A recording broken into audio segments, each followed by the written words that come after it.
I'm working on removing or doing lower timing chains on an E36 M3, and I need to get to the lower timing cover, which is right here. So after having removed all the accessories on the front, the cover is sandwiched between the cylinder head and the oil pan on the bottom. I've removed all the 10mm bolts, including the ones that go up from the bottom through the oil pan into the cover, through the cylinder head near the vanos, and the cover's not easy to get out.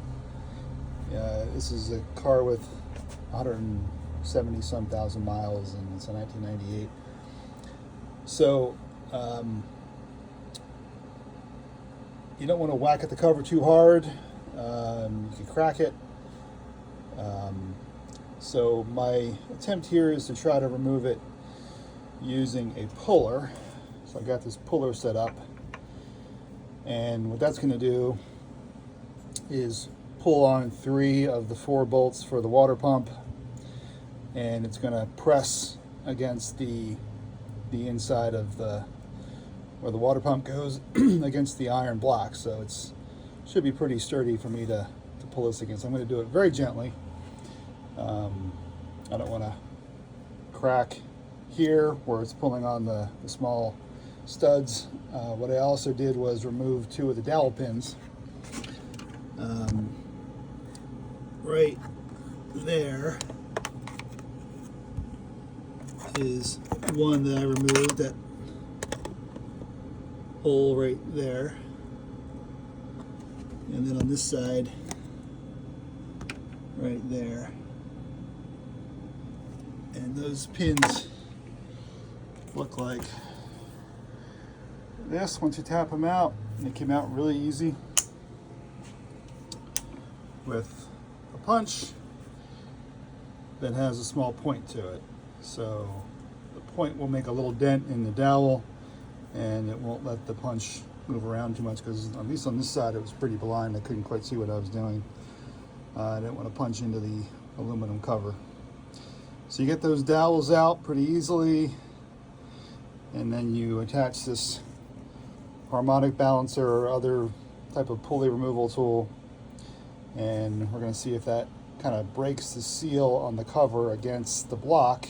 And then once I have some space there, I can kind of tap at it and wiggle at it. I don't want to pry anything behind the cover and scratch it up, but we're going to see if this works.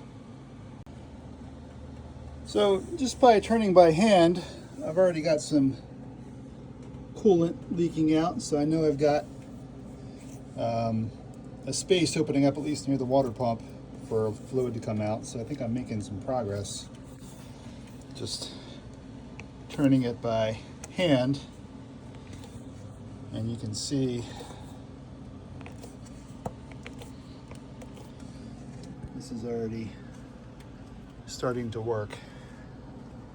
I can't show any gap, but at least where the cover meets the oil pan, I can feel a little bit of a ridge there, so I know I've already got it out about 1/8 of an inch. So this is going pretty well already. So as I'm pulling this out, you can see I've got quite a bit of the timing cover out. The cover this side wants to come out, more, I think, because of the hard coolant pipe here. There's an O-ring there, and it's probably pretty tight. It wants to come out this way, so I put my rubber mallet in front of the cover and behind this pulley to kind of prevent this from swinging out, but to bring it this way, and that seems to be working. As I tighten this, it's now the right side starting to come out more evenly. So it was coming out a little unevenly, and it needed to be coming out more evenly. So I think I've got it mostly out at this point. It's turning pretty easy, and as you can see, it's basically out.